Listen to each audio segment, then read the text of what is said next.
Welcome, ladies and gentlemen, to the 7th episode of the TRVL Photography Podcast. I'm your host, Mr. Greg Snell, and I'm joined today by the co-creator of travel photography, Mr. Brendan Van Son. How you doing, Brendan? What's going on, guy? I finally realized we have a podcast. Yeah, it's good. You've been a guest once. So yeah, I was. But that time I was like, we have a podcast. Now I'm like, oh, we have the podcast. And you're crushing it, Greg. And our last episode is killing it on YouTube too, which is really, really crazy. I was not expecting. The algorithm loves Gavin Hardcastle, apparently. Yeah, so the algorithm loves Gavin and hates me. Yeah, right now it sure does, because you're not uploading anything. I guess, the algorithm's going to hate you when you never post. Yeah, exactly. All right, let's dig into it, guys. So if you're listening to this or watching on YouTube, Brendan and I have known each other for quite a while, and we wanted to make an origins story episode for you, because I think some of you might not know the history of how we know each other and how we got into the travel industry in the first place. And I believe it's an interesting story. At least I think it is, because my life is so interesting. But yours definitely is, Brendan. I've been following you for a long time. You're almost over 100 countries visited. So tell us a little bit about how you got started in the travel industry. Go all the way back. Oh, dude. So I was in diapers and in Canada. Yeah, I don't know how it all started, to be honest. If I'm being totally honest, it probably dates back to when I was a kid, when I was like 7 years old, because when I was young, my parents would take us on summer vacations. They were both teachers, so they got the summers off. And I just lived for that, to get out. And we did a huge road trip to the States and all the way down to Mexico. And I kind of that's really my first, serious memories that I hold. I remember that whole road trip. And I think that kind of was like what triggered the travel dream with me. And then, through life, it kind of flickered on and off. I went to Japan, and then I came back from Japan when I was 13. If you didn't know, I lived in Japan for like a whole summer. And then, I don't know, travel was just kind of always something in the back of my mind, but it wasn't really a strong thing. And then I had a really long relationship in high school and my first couple of years of college, and found myself actually in depression. And I was really kind of depressed, not because of the relationship, but because I didn't know what I wanted to do with my life. And I was kind of just stuck. So ended the relationship and decided to just take a gap year and travel. And it was that gap year that kind of set me up. That gap year kind of made me realize, oh, travel is a thing for you, or at least understanding the world. And it made me realize that travel was something I always wanted to have in my life. And then kind of anytime I got stuck in life and didn't know what I wanted to do, I would travel. And at a certain point, I was just okay, this is my career now. Let's travel. And then that was the goal, travel. That's all I cared about. I wanted to travel. Wow. Okay. There's a lot to unpack there. Let's go back to when you were 7. Yeah. On the road trip to Mexico. So you grew up in the Canadian Rocky Mountains, I think. I mean, I know it's Rocky Mountain House, but is it more the foothills of the Rocky? It's not even the foothills. It's Rocky Mountain House is a lie, because there's no mountains. So it's called Rocky Mountain House because it's where David Thompson first set his sights on the Rocky Mountains. And that's one of the explorers in Canada, correct? Yeah, he's like a real explorer. None of these fake U.S. explorers like Lewis and Clark. He's the real deal. And David Thompson first saw it there, and then it was a fort. But back then, they didn't call the forts. They called them houses because they were less aggressive sounding. Okay, so Rocky Mountain House, little tiny town. What's the population when you're 7 years old? When I'm 7, maybe 5,000. Wow, crazy. Are we talking one school? No, there was a bunch of schools because it's 5,000 in town, but then it serves a pretty big rural area. Oh, right. So the people from living on the farms would bus in to go to school and whatnot. Yeah, for example, the next nearest high school to us is a 50 kilometers away. Yeah, wow. So your parents are both teachers. Did they teach at the same school? No. Okay. They did not. They teach you. Did you go to school where your parents taught? Yeah. It was really embarrassing. my mom never taught me because my mom actually got out of teaching by the time I was in high school. But my dad taught me gym class. He was a phys ed teacher. And my dad was super embarrassing, like really embarrassing. He used to run from class to class just to, keep up his fitness. It was so embarrassing. And he would embarrass me all the time, unintentionally. Right. Of course. I'm sure it was unintentional. Yeah. I think dads have a certain knack of doing that. Yeah. Maybe they're trying to be cool or...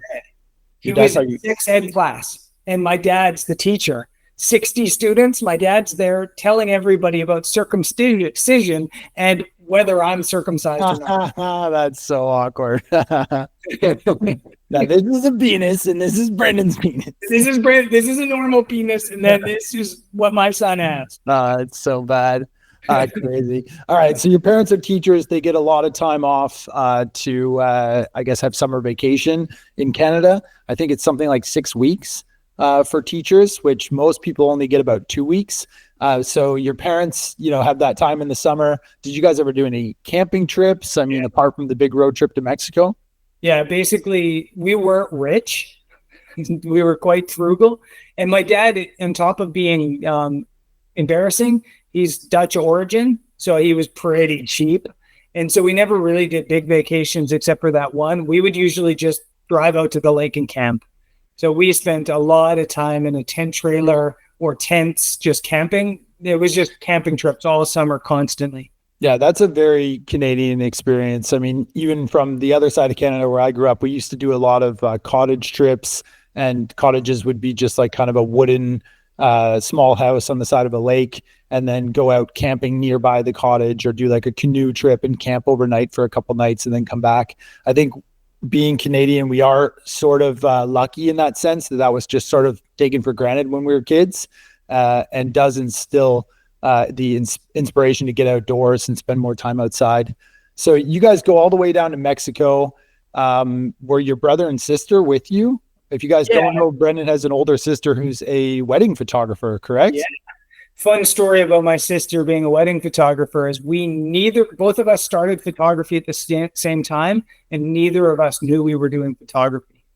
As like a profession? Oh, you didn't know each other were doing it. Yeah, like I went home and I was like, so what are you doing for work? And she's like, a wedding photographer. What about you? And I'm like, travel photography? No fucking way. So let me see your cameras. I'm like, wow. Yeah. Like you shooting Canon as well? Yeah, totally. Oh, that's funny. What'd she have? Oh, she's rocking a couple different things. It's funny. I think she's still on the R5, not the R5, the 5D Mark IV. 5D4. Yeah, that's a great. She's rocking some other things. She has a Fuji XT3 as well. So she mixes it up. She even shoots some film as well. Okay. All right. So you got this sort of base of travel. You told us that you lived in Japan for a summer. Was that a high school exchange? Yeah, exactly. High school exchange. And to be honest, I have no idea what inspired it. I can't really remember. I just remember that it kind of worked out really well for my parents. Yeah, I was going to say, ask your mom and dad, because they get rid of you for a summer, right? They don't. Yeah, exactly. They got rid of me, but they also got rid of ice hockey. Which is expensive. The deal was for me to go to Japan, I couldn't do hockey anymore. And those of you who live in Canada know ice hockey is crazy expensive for kids. And then on top of it, I was a goalie. And so goalie equipment is crazy expensive. And so the deal of me going to Japan for a summer not only got me out of their hair, but got me out of hockey. So it saved them that expense, because that was the deal. You can go to Japan, but you can't play hockey this season. What are your memories of Japan? Were you homesick at all? Did you feel any kind of sense of loneliness? Like, what was it like?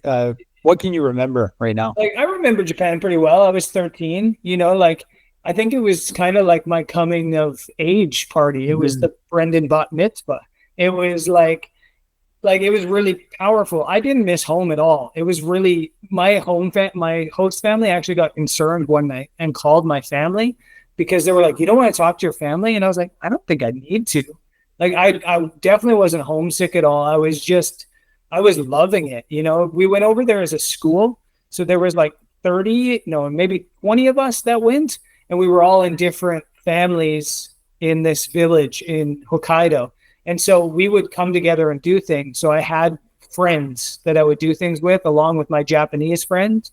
And yeah, it was great. It was like, it was kind of like my coming of age experience, if you will. It was, I'm 13, I'm going through puberty. I was almost the same height then as I am now. So I was this giant walking around Japan. I had hair on my head. I had this blonde hair. And so people would like want to photograph me. I was quite popular and I was a really shy kid. So you were big in Japan when you were 13? I was big in Japan, but I was such a shy kid growing up that was kind of like, it gave me a lot of confidence. Yeah, I bet. It's really important for me. Yeah, I bet. And also having the group there makes a big difference. Why I asked about that is at 13, it would be uncommon if you were on your own to not sort of feel lonely or missing home. But if you've got that group of fellow students, was there also a chaperone there? Like there was some teachers, but you wouldn't see them very often. No, of course not. They're doing their own thing, dude. They're probably super stoked to be in Japan for 3 months. They're not going to be babysitting you guys for the entire time. Yeah, that's why you're with families. Okay, well, let's jump over to me for a sec because I got a similar-ish story to that. I was a bit older, but in between my first and second year of college, I got the opportunity to live with a host family in Costa Rica. And it was also meant to be a 3-month practicum experience, which was sort of not paid for, but it was subsidized by the college. So I was able to go relatively cheap. And I ended up getting a job and I stayed for an entire year. Because is that where you learned this amazing Spanish you speak? Correct. The basics. Yeah. I had a Nicaraguan teacher who was part of the practicum. Like it was a 1 day a week Spanish lesson, but for the entire time. And there were a couple other foreigners that were part of the same class. And that's where I learned, verb conjugations and all the basics of vocabulary and whatnot. So were you learning Spanish while you were there and had no Spanish when you arrived? Correct. Yeah. Zero. Basically nothing. Yeah. Thrown into a host family that didn't speak any English. And as I'm sure you know, and probably a lot of our listeners and viewers, immersion is the best way to learn a language. Absolutely. Throw yourself in the deep end and try and figure it out. And so you guys know it's probably changed now because Costa Rica is much more popular and touristy now. But back when that would have gone down, the level of Spanish speakers in Costa Rica or English speakers in Costa Rica was extremely low. I think I was first in Costa Rica in 2002 and it was basically non-existent. Okay. Yeah. This was 2007. So, yeah. Okay, but I wasn't like a teenager, so I didn't actually really start traveling solo until I was out of high school. Was there other kids, English-speaking kids with you, or were you by yourself? Well, I wasn't a kid. I was 19. Yeah, well, that's a kid.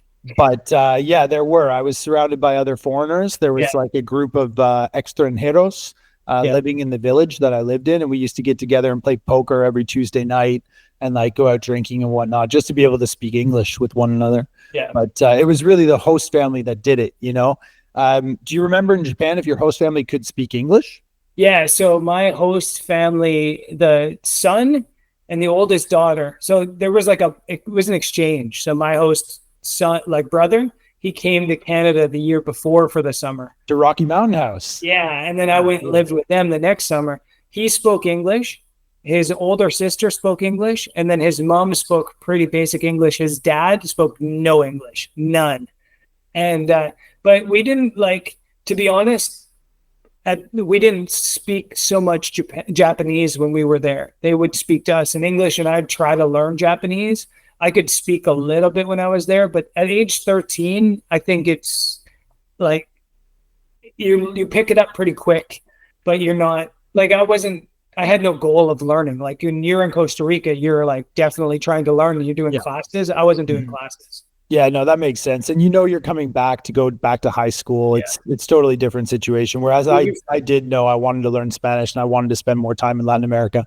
How long do you think it took you to get fluent? Oh, years, Ben. Years and years and years. To fast forward in my origin story, probably, well, first of all, I'm still not fluent, as you like to pick on me for. My Spanish is broken. You were already fluent. I was good when I lived in South America. That's right. I mean, we'll get to this part of the story later in the podcast, but I did live in Argentina for a few years. And I'd say by the end of 2013, my Spanish was fantastic. Yeah. And my Brazilian Portuguese actually was relatively good as well. Say something in Brazilian Portuguese. Eu não falo português. Bom dia. Tudo bem? Tudo bem, tranquilo. I think another thing that Brazilians always say is like que legal. Yeah, but that's older. That's less of a thing. Cara, C-A-R-A, Yeah. means dude or bro. Yeah. That's very Brazilian. But that was all of these things that kind of like trend. So like I learned the legal thing as well, and they still say it a little bit, but it's Well, not as bom dia for sure, because in Portugal you'd say bon that means dia. good morning. Of course. Yeah, but you would say bon dia in Portugal, Oh, yeah. Yeah. whereas Brazilians would say bon dia. It's just a different accent. Yeah. Boa tarde. Yeah, I mean, you should know you're dating a Brazilian right now, so I'm sure you know more than I do. Yeah, she kind of speaks mostly English with me. I need to start speaking Portuguese. Yeah, I bet. All right, well, let's go back to your story there. Tell me about the first love, the long-term girlfriend in high school. Is she a part of your travel story at all? Only that she made me realize that I needed to focus on myself, because it was kind of like we had a great relationship, but she didn't want to travel. She didn't want to like move around. And I kind of like sacrificed the things that I wanted for the relationship. And then at the end of that relationship, I kind of realized, hey, like if I want to be happy, I've got to focus on the things I want to do as well. So yeah, like after that, it was over and it's over. And I realized that if I was going to be in a relationship moving forward, it had to be somebody that was okay with me traveling, wanted to travel with me, and was excited to learn new things and get out. I couldn't live the Rocky Mountain house life. That's not for me, you know? It's probably the same for you, because you moved out west, right? Like you had no intention of living in Toronto, or did you? No, I didn't. Not really. I had no idea. Similar to you, I knew that I didn't want to be at home and I didn't want to go to university. So I took, any opportunity I could. And if there was no opportunity, I'd create opportunity for myself. And I drove out to British Columbia right after high school, similar as a gap year. I think for those listening, it was very popular when we were in high school to go to university right away. The concept of taking a gap year was around, but I didn't know anybody that was doing it. And when I told my parents that I wasn't going to go to university and I just wanted to go work at a ski resort in British Columbia, they were supportive of that, but it was very different. It was not normal. And when you did your gap year, were you still dating this girl at that time? No, we'd already broken up before that. Okay. And then, so you went to university in Calgary? Is that right? Yeah. So I kind of have a crazy story with like, I was mentioning I was going through depression and stuff like this. Yeah, go ahead. Because I just didn't know what I wanted to do. So I was all over the place, man. Like, so graduated high school and I immediately went to Camrose to a university that pays full scholarships. So I tried to play basketball there, but I failed. So I was a redshirt for a semester and then just decided it's not for me. And I went home and I took a semester off and I worked in the oil fields. And then the next year I moved to Calgary with this girl and didn't know what I wanted to do. So I went to community college for a semester. Really didn't like it. I worked as a bicycle courier in the middle of winter in Calgary to try to make money. Then I went home again. And that summer we broke up. And then the next year I was like, I'm going to start from the basics. And I went back to community college for another semester. So this is now 3 years out of high school. Community college, just took a bunch of general classes and then went and took a gap 4 months. It wasn't a full year. I was only gone for 4 or 5 months.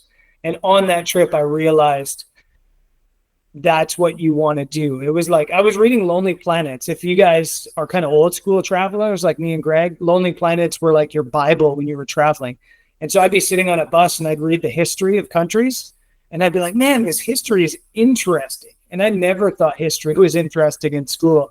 And it kind of hooked me. And I really liked the politics of things. And it kind of gave me that path for university. So I was like, I want to study international relations, conflict resolution, and Latin American studies. So that travel gave me my focus for university. Yeah, that's awesome. That's a really good point of the origin story of TRVL photography and really setting the foundation for what we're building here. And in a way, I think that I had a similar experience, but mine is different in the fact that I was inspired by other travelers. Yeah. So in British Columbia, I started working for the Kicking Horse Mountain Resort in Golden, BC. And the only reason I got that job was because my second cousin, who I didn't know very well, unfortunately got into an accident, a car accident, when I was in my final year of high school, and he passed away. And my mom went to his funeral and sort of asked me to come with her. And I remember thinking I didn't really want to go, but I told her I would to support her because she was going to be the only family member from our side. So I went and met his stepbrother, and his stepbrother was pretty close to him and was really shaken up by his passing. And he was explaining that he lives in Golden, British Columbia, and like what my plans are and blah, blah, blah, blah. And I guess, for lack of a better term, being in the right place at the right time, I said, oh, I want to drive out to BC. And he said, man, I'll support you in anything you need. Come on out, stay at my house for a little while. He was like 6 or 7 years older than me. And that's how I got to Golden, and that's how I got the job at Kicking Horse. So it's kind of strange how like you're inspired by people that sort of help pave the way for you, which is why it's always good to never burn bridges or have good karma. But when I got to BC, I met a ton of travelers, dude, like people from Australia, New Zealand, Europe, guys from like Czech Republic. I remember there were a couple of Polish dudes that were incredible skiers, and like just the world was there, you know, and I'm 18 years old, like just totally wide-eyed and innocent, you know, and these guys were all pretty well-traveled people at that time, and they got me pretty stoked on travel. And I remember thinking, I want to go do this and see what it's all about. And ski the world too. At that point, I was really into skiing and snowboarding, and I didn't know that South America had opposite seasons. So somebody told me you can go skiing in Argentina in August, and I was like, what? That sounds awesome. So that was my first big trip. I went to Chile and Argentina to go skiing for 3 months. Yeah. And that was in like 2006, the year before I went to Costa Rica. This is one of the awesome things about travel, I think, is when you connect with people from outside of your normal bubble. You know, like when you're on you get to Golden and you meet people from all over the world, and they maybe have the same mindset as you, and you might not have met people with that mindset. You know, when I grew up in Rocky Mountain House, and no, I'm not ragging on Rocky Mountain House. You know, some of my best moments of my life were there, but it never felt like the people there were my people. They had a different mentality, different mindset than I had. Even in Calgary, you know, some of my best friends, we just had different mindsets. And then I go traveling to Costa Rica, I'm staying at hostels, and I'm meeting all these people that have the same ideas about life as I have. And, you know, it's kind of like this, you know, like realization that you do have a people out there. They're just not maybe where you've been. And I think you probably had that same sort of feeling when you get to Golden. Oh yeah, totally. Everybody was connected by skiing and snowboarding and rock climbing and being outside and hiking. And like Golden is surrounded by 6 national parks. Yeah. You know, you've been to a number of them. Yoho National Park, Banff National Park. You got the Kootenays. What's Jasper? Is Jasper National Park? Yeah. Revelstoke is up there as well. Amazing location. But you just said Costa Rica. So did you do your little 4-month gap trip in Central America? Gap year, excuse me? Yes, I did. I flew to San Jose when I was 19. And I went to Costa Rica first, spent maybe a month there, and then went up to Nicaragua, El Salvador, Guatemala, Honduras, Belize. And then I went back all the way down to Panama. And then I spent the last month again in Costa Rica. And then you flew back from San Jose. Yeah. Oh, cool, man. I didn't know that. That sounds really I had fun, no plan, like no plan. I literally landed in San Jose, and I had been reading the Lonely Planet, and I was like, oh, this town of Capos looks pretty cool. I guess I'll start there. And landed at the airport. And I always, you know, I was on a super budget. I think I had $35 a day, more or less. Yeah. And I had a super budget, but I can't remember if it was my mom or somebody had given me a gift of like $50 or $100 to get me like rolling on the trip. And I got to the airport and I was like freaking out a little bit. So I took a taxi all the way to Capos. It was like a 6-hour taxi ride. And it was like $50 or something like this. And I was like, oh, there goes my budget for the first week. That's a novice move for sure. Still, that's funny. All right. So you do that trip. You're inspired to study international relations, conflict resolution, Latin American history.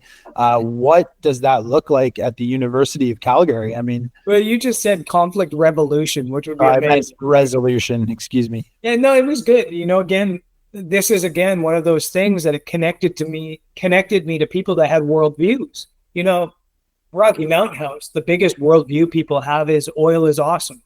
That's it. Like it's not a massively diverse mindset. And so I get to university and like the department head is Stephen Harper's, who's the former Prime Minister of Canada, like chief of staff or something like huge like this. We have, so like hardcore socialists. We have just all this different range of mindsets and mentalities when it comes to the world and global politics. My Africa studies teacher was from Senegal. My Latin American teacher, she was Canadian, but she'd lived in, oh man, I can't remember where, somewhere in Central America for like 7 years. I met these people that had lived in other parts of the world and they had this like deep connection to the world. And I was just like, I wanted that. I just wanted to live out in the world and have that sort of connection with travel or a different world. It was so good to get to university and meet people like that in my city. Yeah. And how long is that course? Is that a bachelor, like 4 years? It's a bachelor, so it's usually 5 years because I actually did 2 degrees. But because I had some credits from the previous years I failed pretty badly at, I did it in like 3.5 years. So you have I graduated. So you have a university diploma, is that it, or a degree? I have 2 degrees. You have 2 degrees. Yeah. I have political science and geography. Oh, nice. Yeah. Well, that fits perfectly into travel photography and just traveling the world in general. Yeah. Okay. Right on, dude. What was your first job out of university? So I was working my tour bus driver job. You guys probably don't know this, but I drove tour buses in the summertime in Canada because I wanted to travel in the summer.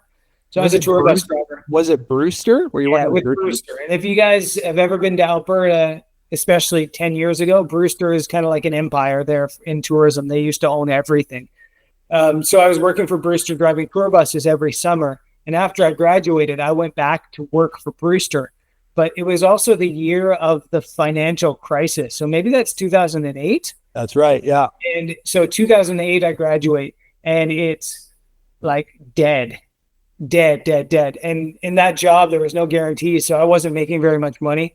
And I would I have a lot of free time. So I would sit in the bus and I would draw out travel itineraries. Have you ever done this? Like I would open a Lonely Planet of India and I would just start building a travel itinerary for a tour because I had this idea that I wanted to start a travel company. That's why my blog's called Brendan's Adventures, because I had this like diary that I wrote, Brendan's Adventures, and I would create these tours, these budget travel tours around India or Nepal or Australia or places I'd never been before. And I would just do this in my free time.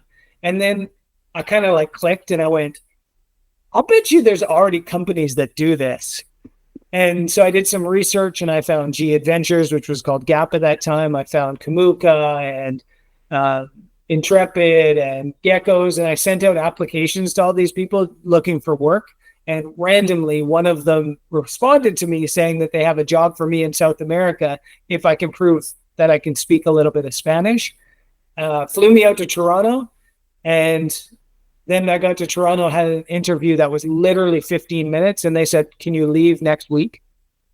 So I dropped everything and I flew to La Paz, Bolivia. And I worked as a adventure tour leader for a company called Kamuka that eventually went bankrupt, but I didn't cause that. Yeah. Okay. That's a whole other story, which we can get into. So this is 2009 at this point, or still 2008? Still 2008, the summer of 2008. Okay, right on. So let's jump back over to my side then. So I'm in Golden, British Columbia in 2006, which is very close to, Banff, Alberta, and Calgary. Calgary was like the main airport. But at this point, we didn't know each other. No. So our lives are kind of crisscrossing, but we don't have any connection. So I would go to South America skiing with an Australian girl and another Canadian friend of mine, and we get back, and it was just an absolutely incredible experience. Fly back to Golden, start working again at Kicking Horse, and I'm talking to a few people that I know in town, and I find out that there's a College of the Rockies, which is based in Cranbrook, British Columbia, down the Columbia River. And in Golden, there was a campus, and they only had 2 courses available. One was an introduction to nursing, and the other one was adventure tourism business operations. So that's how Greg became a nurse. A nurse, yeah. So I'm talking to some of the hot ass nurses that are studying there, thinking, why am I not where you are? And yeah, in all seriousness, I realized that adventure tourism was absolutely the course for me. And again, there was a bit of pressure from society in Canada at that time to get a post-secondary education in something, and that could have had a little bit to do with your depression as well, is just the fact that there's it seems like everybody in society is saying, oh, what are you doing next? What are you going to be? Who are you? What defines you? Are you a doctor, a lawyer, a nurse? And it sounds like both of us had no idea. So for me, adventure tourism was what I was doing anyway. It was like, you can study this. Yeah. And this is what I do every day. And they're like, yeah. So our classes, our curriculum is based on 50% in the classroom, 50% in the field. And the classroom work is small business management or entrepreneurship, risk assessments, first aid, things like business plans, writing how you're going to, get a bank loan, and then what you're going to use that bank loan for, and how you're going to make money, blah, blah, blah. And then the in the field stuff was all run by the ACMG. Do you know what that acronym stands for? No idea. Association of Canadian Mountain Guides. Oh, yeah. Okay. ACMG was sort of this was a gateway to becoming a mountain guide. So they would give us introduction to rock climbing, introduction to ski touring and avalanche safety, introduction to navigation and overnight trekking, and whitewater kayaking, sea kayaking. So all of the 50% in the field stuff was these 3-day, 4-day intro courses led by ACMG guides. Nice. And that's how it kind of worked. That was their whole mentality behind adventure tourism. So a lot of the students that I went to school with would end up running their own mountain biking company in Canmore, or they would start a sea kayaking business in northern Vancouver Island, or they would go on to work for the Canadian avalanche search and rescue teams, that kind of stuff. And I remember thinking this is fucking perfect. Absolutely perfect. I was 19 years old. I'm like, this is where I want to be. And after I finished the first year, also it wasn't very expensive, by the way. My first student loan was only 6,000 Canadian dollars. Yeah. Which at the time was a lot, I guess, for me. But looking back now, it's nothing, So, and I was able to pay it back a lot faster than you were. The story of your student loans is another story. Well, you took a real job after school, whereas I was like, I'm going to go wander the world. Well, Kamuka, dude, they didn't pay you? Yeah, not very well. Anyway, G Adventures didn't pay me very well either. But, What did you get a week at G Adventures? Well, I got paid by the day. It started at $25 a day. Yeah. So what's that times 7? I should know that off the top of my head, 150? I think we got paid the same then. It's $175 a week. I was paid $150 a week. Yeah, that's basically the same. Okay, yeah, but I made a lot more on commissions, and that did go up over time. Yeah. But we were getting paid to travel, which was probably the main point for both of us at that time. Yeah, so anyway, I studied adventure tourism as a 2-year college diploma. And after the first year, we had to do a practicum in the field, and that's when I got that job in Costa Rica and moved down to Costa Rica. And I said to my college, hey, I'm really liking it down here. I'm getting paid now. Can I stay and sort of defer my second year of college until the next year? And they said, yeah, I mean, it's fine. There's no reason why you can't, right? So that's why I stayed in Costa Rica. And similar to you, after, 6 months of working, I saved up a couple $1,000s and was like, well, I'm rich now, so I can do whatever I want. Quit my job and traveled from the Darien Gap. Do you know where that is? I've crossed the Darien Gap on foot once, and okay. by small plane to, I can't remember the name of the village. Turbo in Colombia. No, I flew into the Panamanian town on the border and then walked around. What? Yavitsa. I don't think so. Okay, well, for those that are listening, if you're interested in Googling this, the Darien Gap is the only place between North America and South America where there's no road. So it's the border between Colombia and Panama. Yeah, there's no connection between South America and North America by road. By road, yeah. But there is now a pretty significant trail. Really like a risky adventure. Yeah, but right now it's mostly migrants from Venezuela. Yeah. Even when I crossed it, it was super sketchy. It was like a mix of narco traffickers and migrants. Yeah, that's true. It was drug trafficking for a long time. Yeah, but it's a beautiful place, to be honest. It's wild as hell.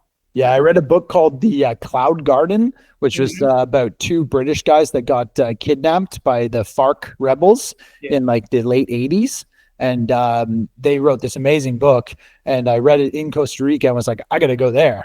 Yeah. You know, not that I wanted to get kidnapped, but I wanted to go to the Darien to like a really unique part of the jungle with an Embra First Nations tribe. Yeah. And did that with another Canadian dude who I met in Costa Rica. And we ended up traveling from the Darien to like Panama City and then split there. And then I kept going and, you know, met people as I go. I went to Bocas del Toro in Panama and then back up through Costa Rica. I'd already done most of Costa Rica at that point. And I ended up traveling all the way to Phoenix, Arizona. Took me like 5 months. Sheesh. Yeah, I did it by myself. And I tried at the time too to climb the highest peak in every country. And I did, except for Mexico. Mexico is the only one I didn't make because it was huge. Yeah, it's huge. Yeah, and snow covered, and I was backpacking and didn't have that much time or money. Well, I had time, but you know how it's weird how time is kind of limited when you're on a budget? It's like, you know. You actually have to go, you have to do things slower when you're on a budget. You can't just like power through a bunch of experiences because then you burn through your budget. Yeah, or do like one that's really expensive, and then you're like, oh shit, what am I going to do for the next 3 weeks? You're going to lay on the beach for 2 weeks to wait. Anyway, my budget was a bit more than yours. I was $50 a day, but this is also a little bit later. This was like 2009. Yeah. 2008, I think I said earlier. 2008 and 2009. So that's exactly when I'm now working for Kamuka. No, yeah, sorry. I started working for G in 2009. So this was actually 2007. That's when I lived in Costa Rica. Excuse me. That's what I said at the beginning of the podcast. That's right. So yeah, I'm a couple of years behind you essentially at this point. So yeah, I go through Central America. I get to Phoenix, Arizona, fly back to British Columbia, go back to school for my second year, and end up graduating the College of the Rockies with an adventure tourism business operations diploma. And that's when I got my first job with G Adventures. Also as a G Adventures job was in the office? Yeah, in Toronto.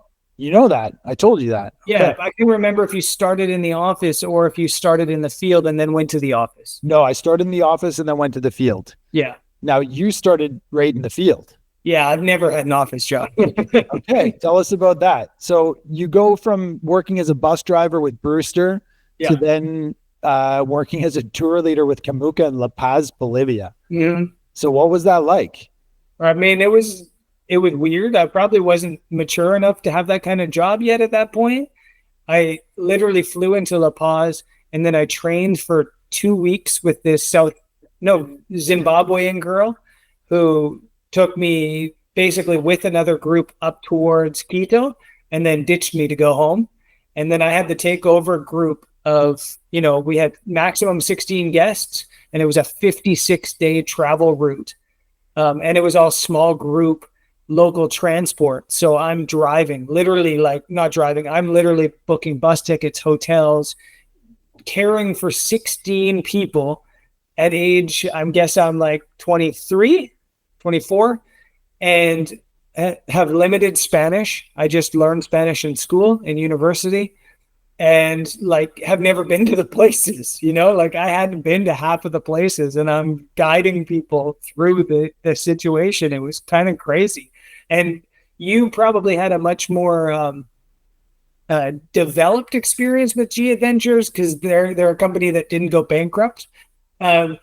The company I was going for was literally, they'd send me a handbook and a credit card, and we're like, good luck. It was literally like that. This is your itinerary. Good luck. And Yeah, so it was very crazy. different. Yeah. That sounds, yeah, I don't think we've ever talked about that in detail. I remember Kamuka, and there's other companies like Dragoman and Acacia. Like we're definitely in the same industry now. At the time, there weren't that many small group adventure travel companies in the world.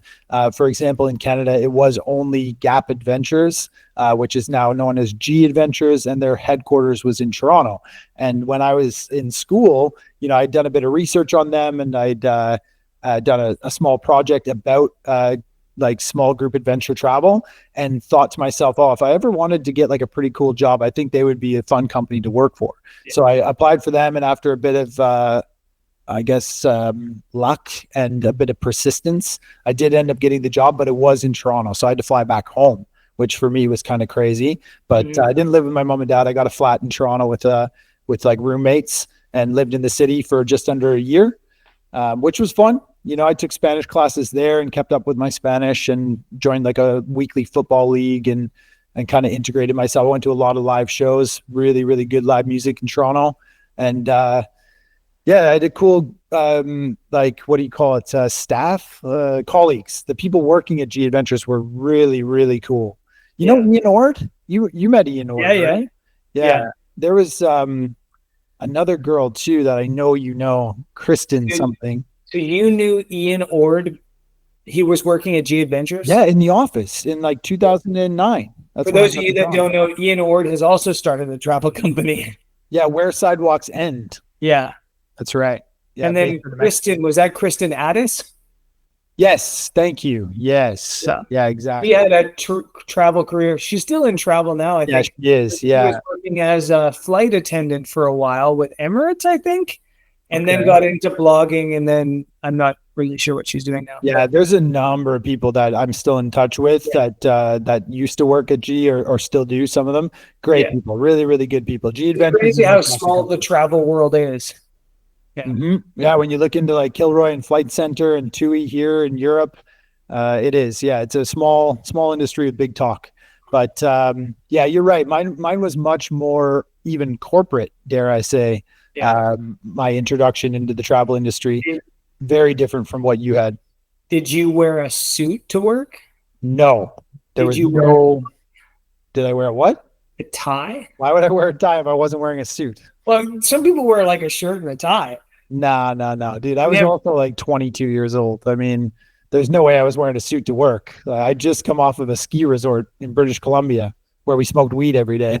Expect me to go to Toronto and immediately have like a suit and tie and be like, working for the travel business is like the opposite. Most people have like casual Fridays, but you have suit Fridays. No, we had hump day on Wednesday where everybody would go out drinking. And I remember some Thursdays being like super hungover on Thursday morning, be like, why the hell did I do that?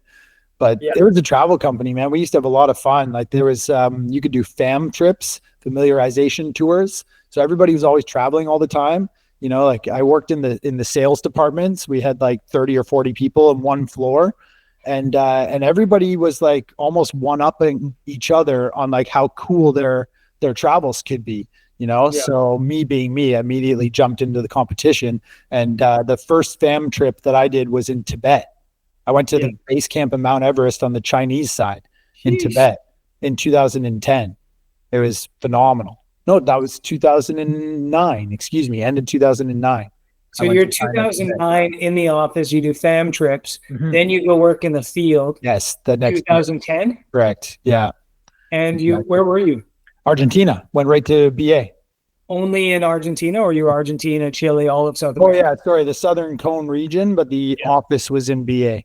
So, Southern Cone is the southern part of South America. If you think of South America like an ice cream cone, we were in the Southern Cone. So from La Paz across the Pantanal to Rio, and then everything south, all the way down to Ushuaia. This is the difference between Kamuka and G Adventures. You guys had an office. We did not. No office? What was there one in where was their headquarters then? The UK somewhere, I think. London? To be honest, I don't really remember. Like it was, you can see now why they went out of business. Like now that me and Greg have a business and we see how things should be organized, you can see why Kamuka went out of business. They were, and again, this is getting off track, but it was one of those jobs that made me realize that, why am I working for somebody else? Maybe you had these experiences in G Adventure, but I definitely had this with Kamuka because I was doing 95% of the job. The only thing that they were doing was sending me customers and the money. That's it. I was doing 95% of things. I was the business to those people. And I was just like, why am I working for $150 a week when I could be, creating my own brand and creating my own business? And I think like halfway through my work at Kamuka, I was like, time to focus on building my own brand. I'm tired of working for other people already. Did you have that experience at Kamuka, or Kamuka G, or were you just like company man? No, I had a different experience, but I remember after 50 trips, I started to get a little jaded, and there were definitely things that I thought I could do better or do differently. But no, I wouldn't say that I was doing 95% of the work. We had a team in Cusco. We had a team in Quito. There was a team in BA. There was a team in Rio. So no, it wasn't like that. But I also do think that, so when I was working there, the owner, Bruce, he decided to call all the tour leaders CEO. And the CEO was because he believed that the most important position, right, for the actual company was, as you said, the person who deals with the clients face to face. And that was me. So all the tour leaders became chief experience officers, which is a kind of a joke. And again, a little corporate, but that was that was the idea though, right? Is that we are the face of the business because they book online, they get all the information via email, they fly by themselves, they arrive, a taxi driver picks them up, takes them to the hotel, they have a welcome meeting, and I am the representative that they meet. Yeah. And I am with them for the next 2 weeks, and then I say goodbye and they don't see anybody else from G Adventures ever again. So that I did learn quite quickly was a very serious position to be in. And we were taken seriously, like our feedback on tours and whatnot. But no, it was never the case where I was like, I'm not getting any support, fuck this, I can do this on my own. To me, the thing was always, and it was almost predatory in my opinion on these companies, because people like you and me love travel and we're willing to travel for low price, low cost. And there's an endless amount of new people that are willing to come in and do this job for a year or two because they get to travel a little bit. But then they said things like chief experience whatever you called it. And they they know that like 90% of whether a person is going to book another trip with G Adventures or Kamuka is based on the tour leader. They know how valuable you are, but they also know that you love travel so much that they can take advantage of you and not pay you so much.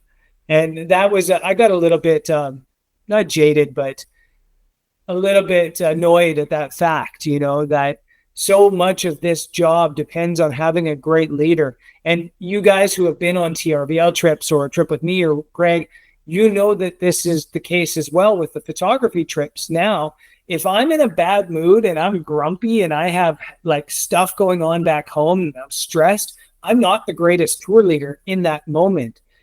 And if we're having fun and the group connects and everybody's doing things really well, it totally changes the experience. And that tour leader is so, so valuable. And I don't think at those jobs back then, I was feeling valued. And yeah, like I know that you don't feel like that. I feel like you always felt valued at G Adventures, and I guess it's a better company and stuff like that as well. But I think that kind of, that was a huge push for me to be like, I got to stop working for corporations and I need to start, working independently. Yeah, that makes total sense. I mean, I've never really been a good employee. I've been actually told that by other people, and I worked completely by myself as a tour leader. So we had good connection with the office, but Yeah. if they didn't call me, there was no problems. Yeah. Right? It's when my phone rang and I picked up and it's Gonzalo Rios and I'm like, "Oh shit, what have I done?" Or like, and that's kind of funny because we had good support, but we were on our own, dude, all the Yeah. time. Like I only had one shadow, a girl named Rebecca who came with me. And also Rebecca's American, but she lives in Spain now. She actually came to my wedding. You were there. You might have remember her actually. Remember I met Rebecca Rebecca. Alberto? Yeah. So Yeah. she was my one shadow. But other than that, I did basically everything on my own. Over 50 tours in like 2.5 years, dude. But you lasted so long. Can I ask you something? Go ahead. This is a very personal question. Nearing When the end of the podcast here. All right. I lasted a year, and by the end of my year, I started to run into tour leaders that had been in it for 2, 3, 4, 5, 6 years. And a lot of these tour leaders were like extremely jaded or like started having extreme drinking problems. They started to have social problems. Do you feel like doing it as long as you did, if you would have kept going longer, it would have been really detrimental to your health? Oh yeah. I took a break. I think you do know this though. So when I started in 2010, I went through 2010, 2011, nonstop, and then I did ask for a break because I wanted to do another fam trip, one of the familiarization tours. So I went to Tanzania and climbed Mount Kilimanjaro Yeah. in 2012, and that was my like vacation. And then I went to Zanzibar and I was in Zanzibar and I got a job as a diving guide for one of the local diving shops and essentially called my manager and BA and said, "Hey man, I'm going to stay here for a few months. Can I come back in November of 2012 and start the Patagonia season?" Yeah. Like essentially, will you hold me a spot? And he said yes, because I'd studied adventure tourism and I knew the mountains pretty well. And I'd already guided in Patagonia at that point. I'd done the W Trek and Fitzroy. So he was like, "Yeah, you know what? Take your time, do your thing. When Patagonia season starts, we'll get you back on the roster." So I stayed in East Africa for like 7 months. And that's when I did that trip from Tanzania to Cape Town. Yeah. I actually didn't realize you went back to South America after that. Yeah, I flew from Cape Town back to Sao Paulo and then down to BA. And then just so you guys know, like there's another name for dive master. Like you were a dive master. I was a DM, dive master. Yeah, like there's another name for dive master. What's the word for it? Man whore. Oh, ouch. Yeah.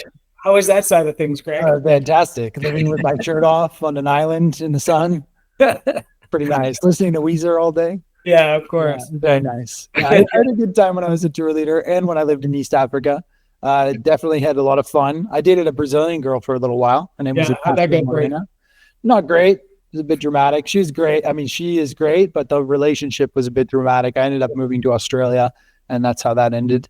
But I mean, it's a lifestyle thing. And that's another good answer to your question, is that lifestyle has an expiry date.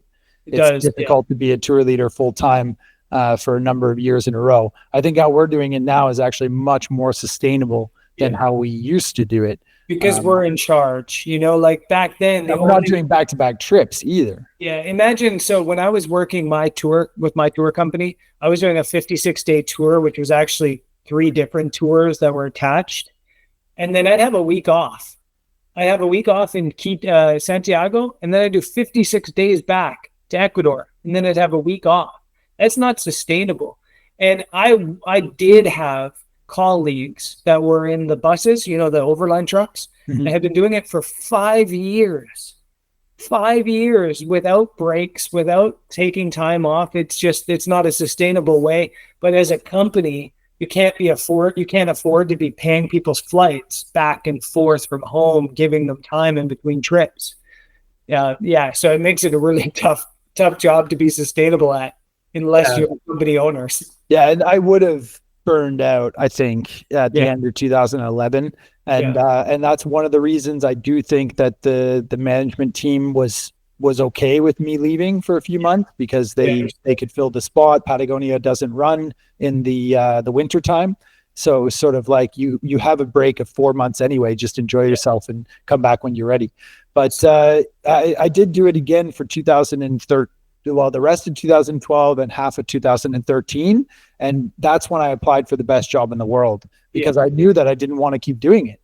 Yeah. You know, I felt it. I was hiking in Patagonia thinking like, this is not where I want to be right now. And if that's how you feel when you're in Patagonia getting paid to be there, then you got a problem. So, I had my realization on at Machu Picchu. I've been like, I'm in Machu Picchu for the 6th time. I'm sick of this. You know, I was just like, okay, I think it's time to change things. Indeed. You know? Indeed. Yeah. So that's Did you go home and then go best jobs, or did you go straight to best jobs? Yeah. So I won the best jobs while I was in South America. And then actually I went back to South America. So no, I didn't. I went straight to Australia. But when I went to Australia to win the best jobs, which was all paid for by Australia. But then there was a gap between actually winning and starting. So I went back to South America because that's where I'd flown from. I'd flown from Rio, which, by the way, the other best jobs in the world competition members, like the people who were coming out of normal lives, they were like shocked that I had come from Rio. They're like, what the hell are you doing? And I'm like, man, my job is way better than all of you people. Like, why are you here? So I ended up winning, which is great. But I remember thinking to myself, like, my lifestyle at that time was so different. This is 2013.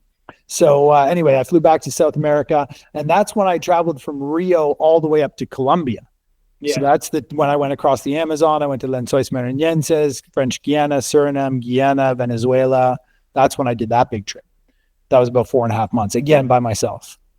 Yeah. And then I flew from Cartagena to Toronto. Yeah. Saw mom and dad 3 weeks. And then I went to a wedding in the Dominican Republic during that time. And then was it my sister's wedding? Because she got married in the Dominican Republic. No, we still didn't know each other at this time. So weird. I almost crossed paths like 32 times. Yeah. I knew of you by this time though, because of the Wanderers in Residence program. Do you want to touch on that? Do you know what that is? Sounds familiar, but my brain's not working. Do you remember Gary Arndt? Yes. And Uncornered Market, Dan and Audrey. Yeah. So, and Becky Enright, of course. Correct. So these guys were all travel bloggers at the time when you were getting into travel blogging. Yeah. So, by 2000, what year are you in Australia? 2013? 2013, yeah. By 2013, I'm already I'm not on YouTube yet, but I'm already almost done my Africa trip, right? Yeah, and your blog is like full on getting tons of good traffic and whatnot. Were you running ads? Blowing up when I went to Africa. Were you running ads? Do you remember? End of 2013? No.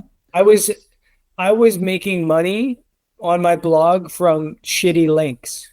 Oh, okay. Yeah, not shitty. Affiliate links. No, because back then the way Google worked was there was a lot of power to links on powerful sites. And Google ranked, there was a thing called, what was it called? DA rank or something like that. And a website PR, page rank. And if your website had a strong page rank, because it was getting a lot of traffic and it had good content, it would get a high rating from Google. And if you had a link on that site, it would push you in the search traffic.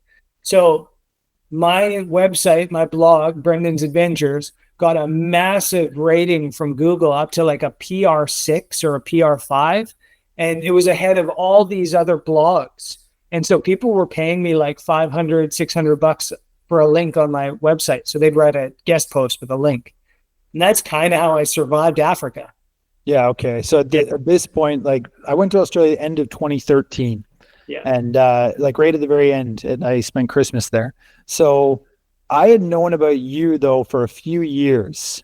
I admittedly wasn't following your blog, but the Wanderers in Residence program was where G Adventures had hired bloggers to go on trips. Correct. And then to write about the trips. Yeah. So it's like influencer marketing before influencer marketing was a thing. And you were one of the names that was on the list. And I think it was even Ian Ord who had told me about you. And I remember watching your Africa stuff and being like jealous. I mean, I thought it was awesome. If you guys don't know, Brendan traveled across Western Africa on a moped. I want to say but it's on for sure. You were on like a scooter, basically. Yeah. Barely on it. I was falling off. Falling off all the time. Yeah. Which was still to this day an incredible feat. I mean, we should almost go into that in a different podcast because I'd love to ask you questions about that. I mean, first question, how long did it take? Well, I was in Africa for 2 years, but the journey on the moped. The scooter trip from Mali to Cape Town was Christmas until like I left Christmas Eve and I got to Cape Town on my birthday or just before my birthday. So like July 5th. Yeah. So we're talking 2013, the beginning of 2013. About that. Yeah. Yeah. Okay. Crazy. Yeah. We should get into a different episode for that. But this episode, man, is already getting close to an hour, and it is the origins story behind TRVL. And it sounds like we're going to have to do a part 2. So yeah, I think we are going to have to do a part 2. But I hope that the guys listening have learned something because both Brendan and I do have quite a unique story when it comes to how we've developed a position within the travel industry. And it's one that I want to try and highlight to help sort of differentiate our brand from the competition and share with you guys more about sort of what sets us apart. So I hope you found this interesting. And Brendan, we've sort of left off where I'm leaving South America. I'm done being a tour leader. I'm moving to Australia.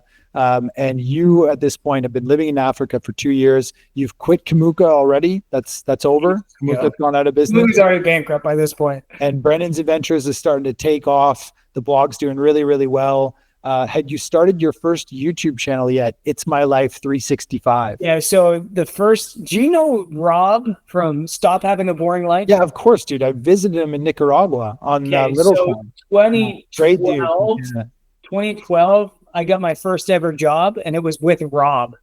Oh, with the BC thing, right? Back to BC. Yeah. The tourism board of BC hired me and Rob to drive around BC for a whole month.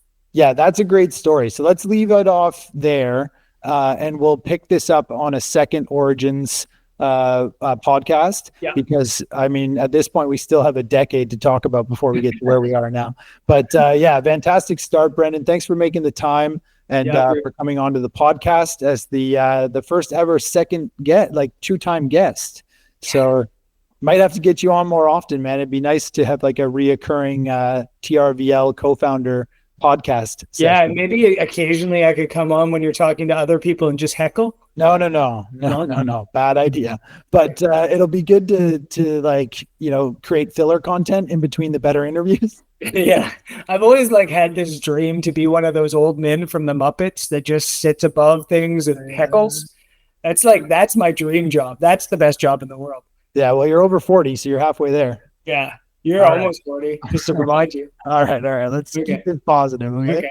All right, man. So let's end it there.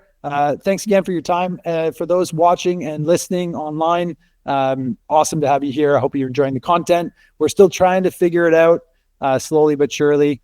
So if you have any feedback or ideas for us, let us know in the comments or via DM, and follow along for more exciting episodes on the TRVL Travel Photography Podcast.